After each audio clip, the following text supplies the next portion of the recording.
खबरें जो आपको सीधे जोड़ती हैं हमसे, जिनका आपकी जिंदगी पर होता है सीधा असर।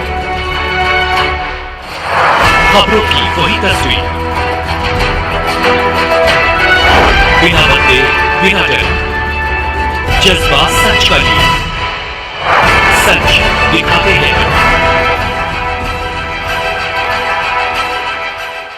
नमस्कार, आप देख रहे हैं विश्वनायक न्यूज और मैं हूं आपके साथ कोमल भारती। आइए बढ़ते हैं खबरों की ओर। आज दादाजी के बाग में जो ये मीटिंग और जो आपकी सभा की गई है, बैठक की गई है, किस परपेक्स में की गई, थोड़ा विस्तार से बताने की बात करें। एक्चुअली क्या है कि 2014 में जैसे ये केंद्र सरकार बनी जी, इन्होंने कई सारी ऐसी कंपनियां थी जो Ponzi scheme, chit fund scheme चला रखी थी और उसमें करीब 42 करोड़ लोगों के का निवेश उनमें हुआ था।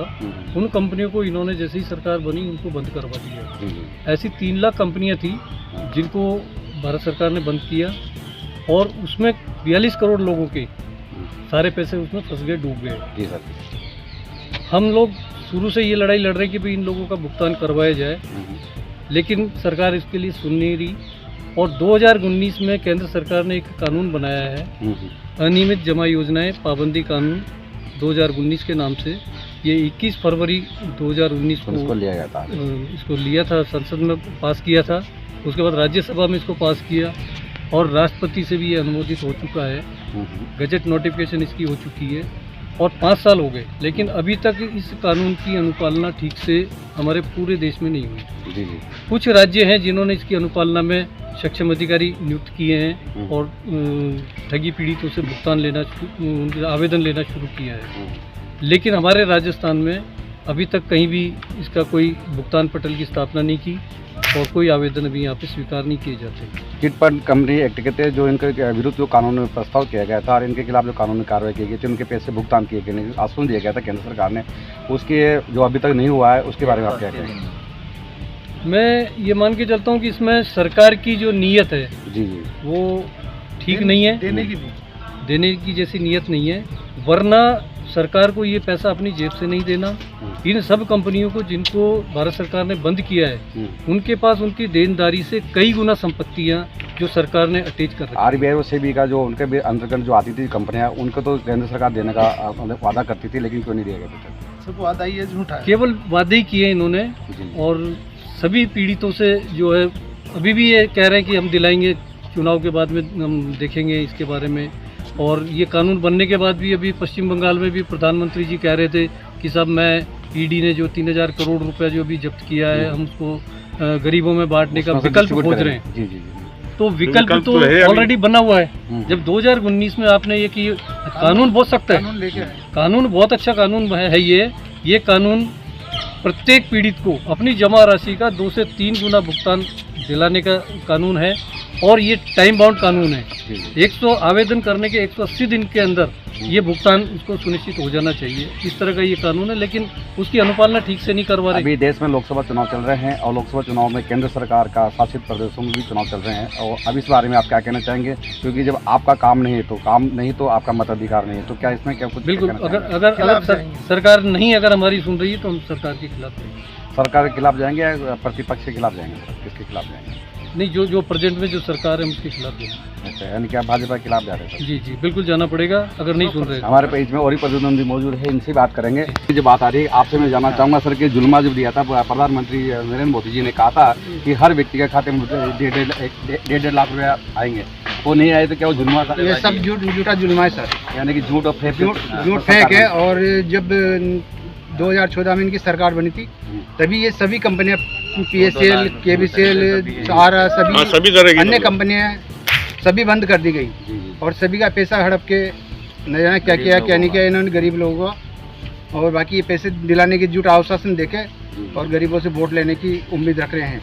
बिरला जी को कितनी बार ज्ञापन दे दिया? बिरला जी अच्छा, आप लोकसभा स्पीकर जो वर्तमान लोकसभा स्पीकर है, लोकसभा कोटा बूंदी सांसद के प्रत्याशी के रूप में है और उनके चुनाव कैंपेन चल रहे हैं, लेकिन उसके बारे में आपको आश्वासन दिया था, उसके बारे में क्या कहेंगे? ये उनको कितनी बार तो ज्ञापन दे दिया, जी। लेकिन जब भी उनसे बात करते हैं तो ये कहते हैं कि मेरे से पूछ के कंपनियों पे से जमा किया। अच्छा, क्योंकि उन कंपनियों को रजिस्ट्रेशन गवर्नमेंट ने दिया था, जी। लोग बेरोजगार थे तो हमने उसमें काम किया, काम करने के बाद उनका पैसा फंस गया तो कानून भी बना दिया, तो कानून को लागू करने के लिए उनके पास गुहार करते थे कि भाई हमारा पैसा दिलाओ साहब।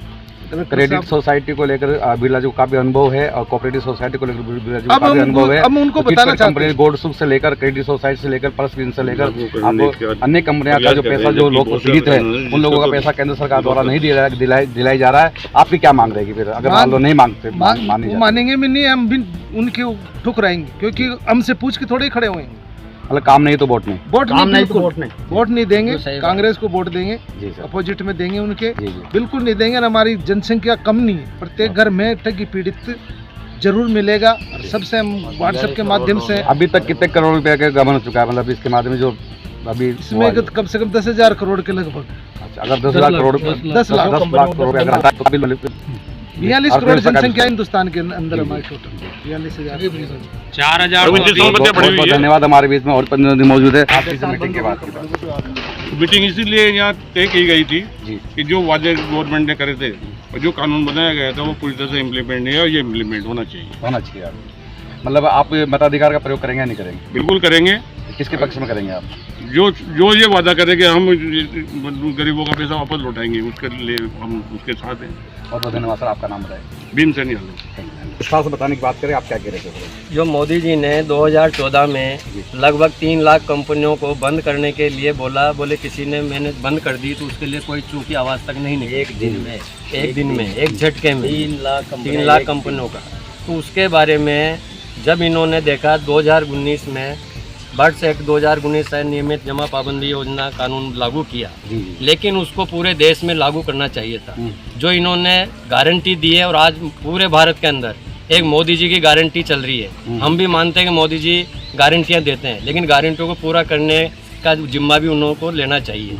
और उन्होंने एक जुमलाबाजी का काम शुरू कर दिया।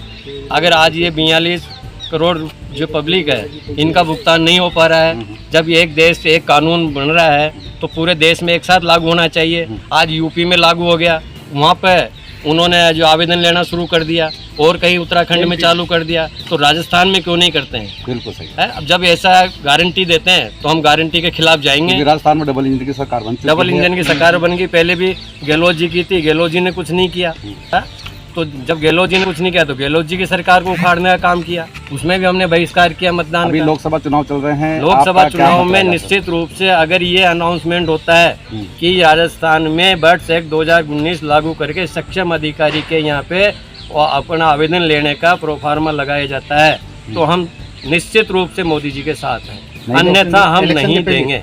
इलेक्शन से पहले अगर कलेक्टर के यहाँ पे अगर नोटिस लग जाता है कि भाई सभी ठगी पीड़ित जमा करता परिवार यहाँ के अपना आवेदन करें और बर्ड्स एक्ट 2019 के तहत 180 दिन में अपना भुगतान प्राप्त करें।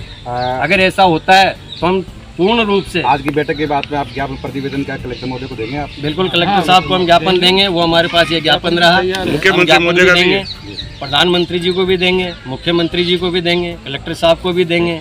और जबकि कई जगह कई जिलों में इसको लागू कर दिया, तो कानून जब एक है तो अलग अलग जिलों में क्यों? एक कलेक्टर साहब तो कहते हैं कि ये लागू कर दिया, एक कहते हैं कि जो सुनते नहीं है। हम कितने बार ज्ञापन दे चुके हैं, लेकिन जूं तक नहीं रेंगती है।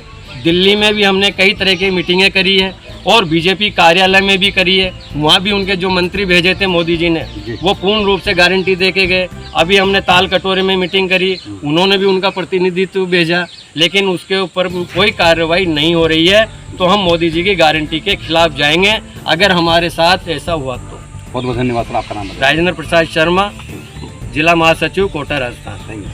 तक पीड़ित जो कंपनियों से जो उनके प्रतिघात हुआ लोगों को किन किन लोगों ने अपनी मतलब जान दे चुके हैं? इसमें अब तक जो है लगभग 5 लाख लोगों ने अपनी जानें दी है, सुसाइड की है, निवेशकों के दबाव में जिम्मेदार कौन होगा सर? और इसके जिम्मेदार केंद्र सरकार, क्योंकि इन कंपनियों को चालू करने के लिए भी सरकार ने रजिस्ट्रेशन दिया है, इनको प्रमोट करने के लिए भी सरकार के मंत्रियों ने, प्रधानमंत्रियों ने, इन्होंने मैसेज दिए हैं इनकी शुभकामनाओं के लिए, उनको दिखा करके इन कंपनियों ने अपना व्यापार किया है और इनको बंद भी उन्होंने किया है। तो मैं तो ये मान के चलता हूँ कि ये एक मानव जनित आपदा है। ये जो 42 करोड़ लोगों के साथ जो केंद्र सरकार इसको प्रोत्साहन क्या लेना चाहिए? बिल्कुल लेना चाहिए। और मैं सबसे बड़ी विडंबना आपको बताना चाहूँगा कि आज तक देश में जितने भी कानून बने हैं उन कानूनों का विरोध हुआ है। हर कानून के विरोध में लोगों को साल भर तक आंदोलन करने पड़े, जैसे कृषि कानून को लेकर के। अभी लोकसभा चुनाव में क्या रुकेगा आपका? मैं वो भी बताऊंगा, पहले मैं अपनी बात पूरी कर लूँ। तो मैं ये कहना चाह रहा हूँ कि अब तक जितने कानून बने हैं उनका सबका विरोध हुआ है। ये एक पहला ऐसा कानून है जिसकी अनुपालना के लिए पूरा देश आंदोलन कर रहा है, धरना कर रहा है, प्रदर्शन कर रहा है, ज्ञापन दे रहा है। हमने प्रत्येक तहसीलदार को, प्रत्येक एसडीएम को पूरे देश में, प्रत्येक मुख्यमंत्री को, प्रधानमंत्री को, राष्ट्रपति को, वित्त मंत्री को, हम इन सब लोगों को ज्ञापन दे चुके हैं, गृह मंत्री को भी दे चुके हैं, लेकिन अभी किसी के कानों में कोई जू नहीं रेंग रही। तो ये एक कितनी बड़ी विडंबना है कि हम इसको लागू करवाना चाहते हैं और शायद ये देश का पहला ऐसा कानून होगा जिसको लागू कराने के लिए पूरा देश रोड पे उतर निवासियों के साथ ठगी होने के कारण लोकसभा चुनाव के दरमियान उत्तर प्रदेश में एक जिलाजीत पांडे भी लोकसभा के चुनाव में प्रतिनिधित्व कर रहे हैं और भी चुनाव लड़ रहे हैं और इसी मांग से पीड़ित होकर, और आप जो लोकसभा चुनाव है तो इस दरमियान आपका क्या रुख रहेगा? हमारा रुख रहेगा कि हम बीजेपी को वोट नहीं करेंगे अगर उन्होंने हमारी बात को नहीं माना। अगर वो आज भी घोषणा कर बीजेपी का मतलब कोटाबूंदी में जो लोकसभा सांसद है ओम बिरला जी का विरोध करेंगे आप। हम बहुत धन्यवाद। हमारे बीच में और महिला प्रतिनिधि मौजूद है और आप बताएं कि आज जो बैठक की गई थी, आप जो ठगी से पीड़ित जो कानून जो प्रस्ताव पास नहीं हुआ है इसके बारे में आप क्या कहेंगे? इस मामले में मोदी जी हम कहते हैं हम गरीबों के साथ हैं, वो गरीबों के साथ कोई नहीं है। जब धरातल पर देखते हैं ये सोसाइटियाँ गरीबों की वजह से ही करी थी, उसमें रोजगार भी मिल रहा था गरीबों को, कुछ बेनिफिट भी मिलता था, एक्स्ट्रा तो गरीबी फ्री में जाता था। आपका लोकसभा चुनाव में क्या रुख है? हमारा ये है कि जब हमारी बातों पर ध्यान नहीं दिया जा रहा तो हम उसका बहिष्कार करें। केंद्र सरकार के खिलाफ बहिष्कार है। आपका नाम रहा है मैडम? Thank you. हम तो सरकार को नहीं दे सर, हम यानी कि केंद्र सरकार में भी भाजपा सरकार है, मोदी जी की गारंटी लेकर आ रहे हैं, तो इसमें गारंटी तो बोलते हैं लेकिन गारंटी उनकी चल नहीं रही है हमारे। यानी कि लोकसभा भी जो कोटाबूंदी लोकसभा में जो बिरला जी खड़े हुए हैं, क्या उनको वोट करेंगे या नहीं करेंगे? नहीं करेंगे सर, क्योंकि हमारा सपोर्ट नहीं कर रहे, हम लोग रोड पे निकल नहीं पाते, पब्लिक हमको ऐसे चारों तरफ से घेरती है, हमारे कस्टमर गालियाँ देते हैं, बुरी तानी से मर्यादा से प्रचार करते हैं हमको, तो इनको पैसा देना चाहिए ना हम लोग। आपका प्रतिनिधिमंडल की कितनी बार एक दो बार ओम बिरला जी के कोई मिले थे, उसके बारे में उन्होंने आश्वासन दिया था, उसके बारे में हम करेंगे ऐसे बोल देते हैं और फिर वैसे कुछ भी नहीं करते, उनको झामला दे देते हैं, कुछ करते ही नहीं है। आपका नाम बताएं? मुक्ति सेन। Thank you.